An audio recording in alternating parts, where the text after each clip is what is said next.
manipulation, rationalization, rage, avoidance, hopelessness, or projection.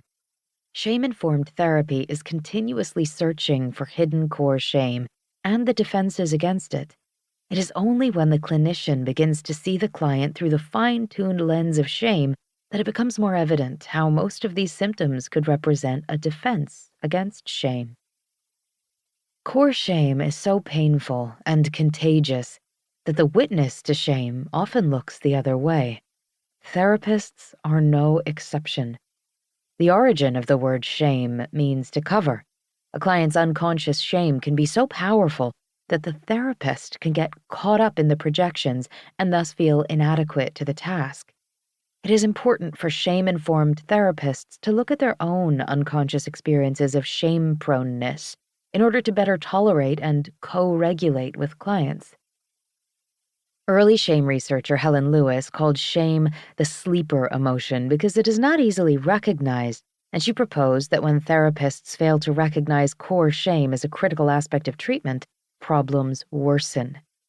When the therapist doesn't have fine-tuned empathic listening skills, which are needed to identify core shame, clinical interventions can easily trigger more shame, spiraling the client into other affective experiences, such as embarrassment, guilt, or obsessive worry. In contrast, when clinicians understand how shame influences the therapeutic relationship, treatment is more effective, as clinicians can then build more sustainable strategies that improve treatment outcomes. Creating authentic relationships with clients and trusting the individualized process allows clinicians to step more fully into unconditional positive regard.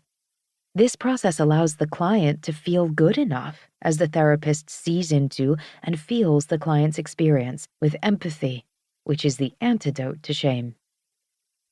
Core shame erodes the ability to recognize what Donald Winnicott labeled the true self, or the essence of what one has been born to be.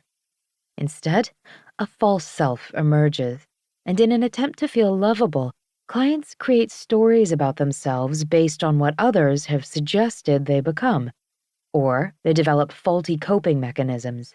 That is, the false self develops based on what others want.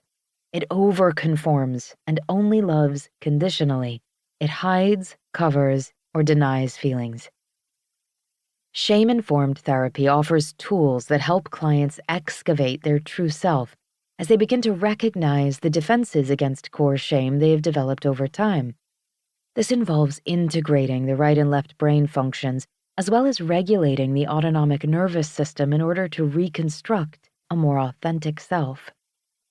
Through this lens of reconstructing the authentic self, this workbook seeks to provide a framework for treating core shame in clinical practice.